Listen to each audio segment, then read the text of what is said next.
Assalamualaikum. This is Civilized Education System and you are welcome to our online biology class for the students of grade 3, 9 and 9th.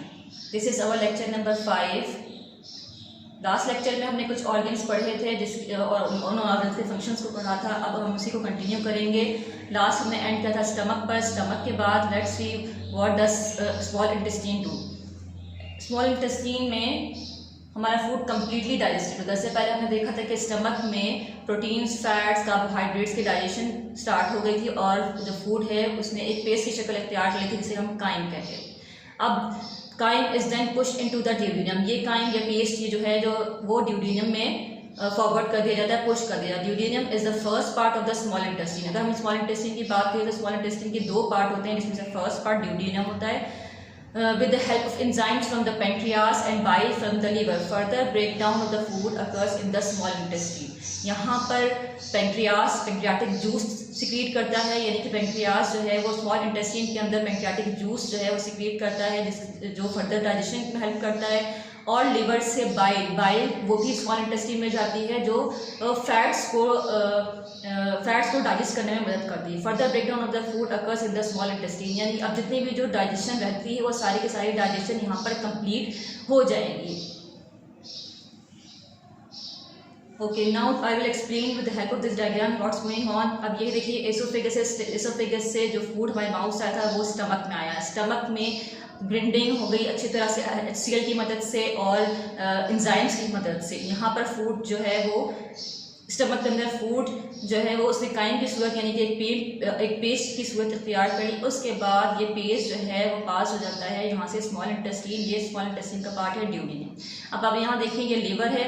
Liver की जो है वो bile secrete करता है, एक juice की तरह एक लिक्विड होता है। ये बाइल जो है वो स्टोर होता है यहाँ गॉल ब्लैडर के अंदर। जैसे ही फूड जो है वो स्मॉल इंटेस्टाइन में आती है ये गॉल ब्लैडर जो है वो बाइल इंटेस्टाइन में स्मॉल इंटेस्टाइन में पास करना शुरू कर देता है, ये सिक्रीट करना शुरू कर देता है। उसके बाद ये पेंक्रियास है। यहाँ से पैंक्रियाटिक जूस इस डक्ट के जरिए स्मॉल इंटेस्टाइन में सिक्रीट करता है। पैंक्रियाटिक जो जूस होता है उसका काम क्या होता है कि वो सारे यानी कि तीनों तरह के फूड्स को, कार्बोहाइड्रेट्स, फैट्स और प्रोटीन्स को डाइजेस्ट करने में मदद करता है। इसी तरह बाइल जो है जो लीवर से आ रहा है वो फैट्स को डाइजेस्ट करने में मदद करता है। अब यहाँ ड्यूडेनम में कंप्लीट डाइजेशन हो जाती है, जितना पार्ट फूड का डाइजेस्ट होना होता है वो सारा डाइजेस्ट हो जाता है। पैंक्रियास का वैसे और भी फंक्शंस होते हैं, जिस तरह वो ब्लड शुगर को रेगुलेट करता है। लिवर जो है वो ब्लड को जो ब्लड डाइजेस्टिव सिस्टम के जरिए आ रहा है उसको फिल्टर करता है। इनकी और भी फंक्शंस हैं, इसीलिए इनको एक्सेसरी ऑर्गन कहते हैं। लिवर और पैंक्रियास दोनों भी एक्सेसरी ऑर्गन्स हैं। इस डायग्राम को आप देखिए तो ये आप जो है वो स्मॉल इंटेस्टाइन है पूरी, ठीक है। This is the small intestine. Small intestine के दो पार्ट हैं। नेक्स्ट पार्ट हम पढ़ेंगे ड्यूडेनम। ये ड्यूडेनम है, उसके बाद ये सारा इलियम है। This is the large intestine. ये सारी लार्ज इंटेस्टाइन है। नेक्स्ट हम आगे देखते हैं। Okay, process of absorption and assimilation is also completed in small intestine. Small intestine में पहले क्या हुआ था, कंप्लीट डाइजेशन हो गई थी। उसके बाद जो उसका सेकेंड पार्ट है, the next part of the small intestine, ileum, is responsible for the absorption of nutrients from the processed food into the bloodstream to the walls of the intestine.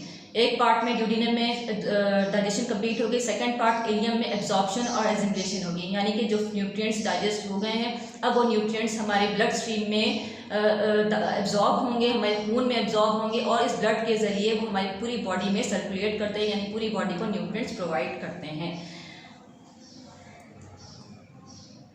This was all about today's lecture.